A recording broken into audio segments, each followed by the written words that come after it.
guys. Way to go. Keep it going. Good job, guys. All right, Paul. I see you. All right, fellas. Finish on. Coach Cole. Great job, guys.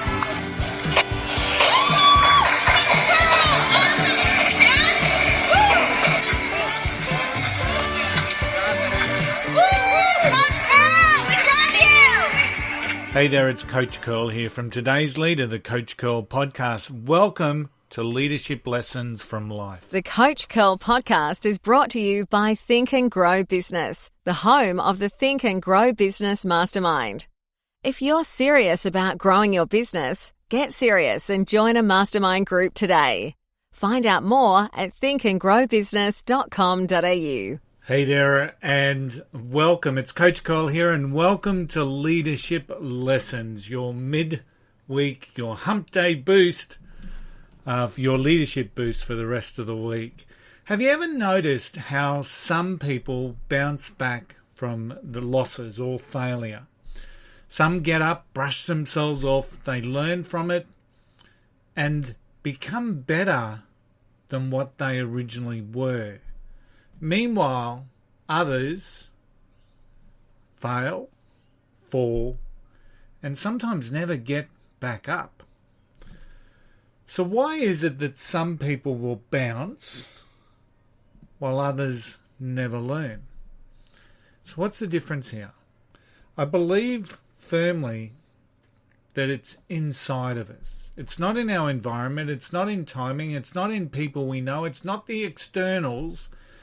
It is 100% internal. The difference is on the inside. And in many ways, this is related back to the level of our ego. The level of our ego. Have you ever seen a person, a prideful person? A person who's got a large ego.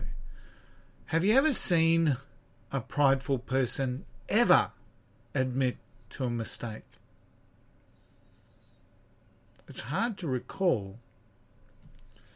I certainly can't attest to the last time that I saw a person with high ego, full of pride, admit to a mistake. I've seen people try and bluff their way through, but I've never seen recently a prideful person admit to a mistake. But those leaders that profit from their mistakes and have the ability to turn adversity into advantage, they possess a sense of humility.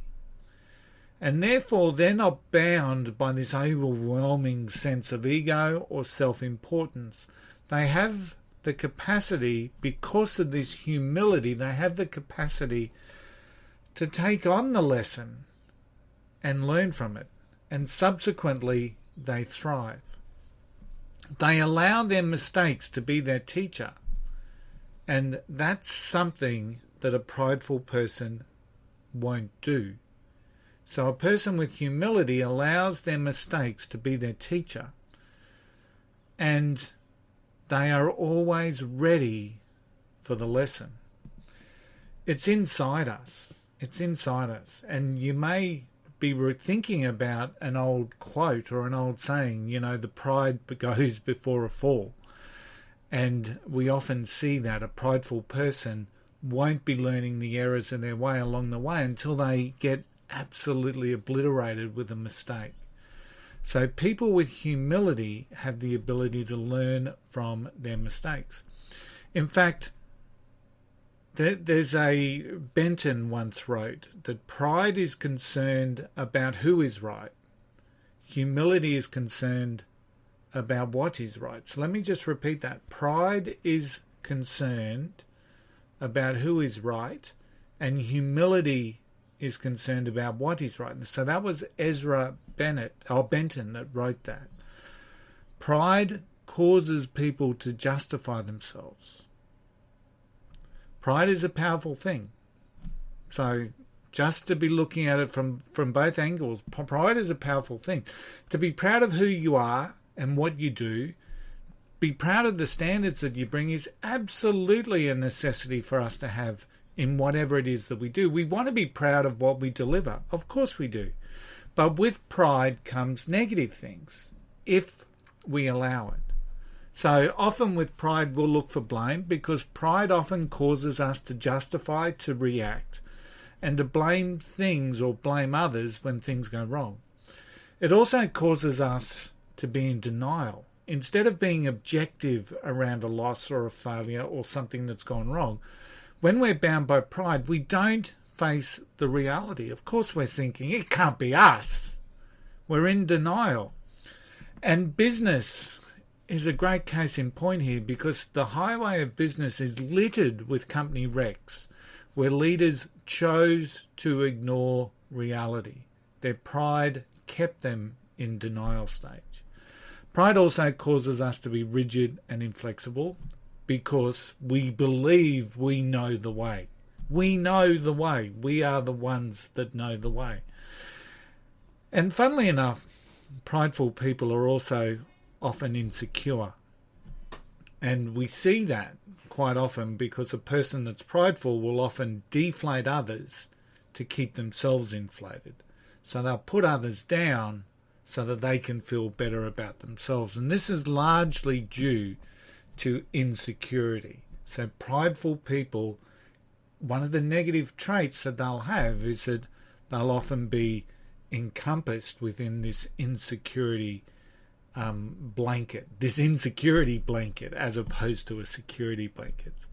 Leaders like this never cultivate a team spirit because they're always deflating others to inflate themselves. And in many ways, they lower morale and they push people away. So if you want to cultivate a spirit of learning, and that's what you really want to do, because as you have a spirit of learning, you are going to learn from your mistakes. If you want to cultivate a spirit of learning, you should first understand the role that pride and ego plays within you now. And only when you make that choice to start walking towards humility and growth can you really embrace a spirit of learning. And a spirit of learning will take you places. Thanks for tuning in to Leadership Lessons, your hump day boost to leadership. Don't forget, we've got another fantastic episode of the Today's Leader podcast coming out on Friday, where we speak to Dirk Van Reenen from Houston in Texas, and his concept and his absolute amazing insights around teamwork and human systems. You don't want to miss that. But until next week, I shall see you later. Thanks for tuning.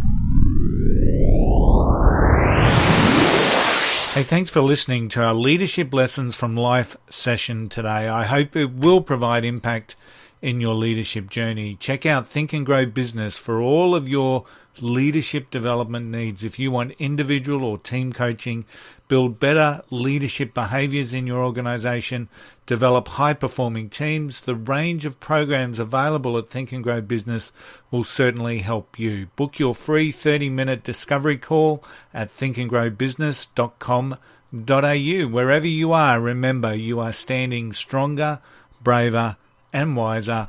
Have yourself a most successful week, and remember the golden rule: just don't be an arsehole. I'll see you next time.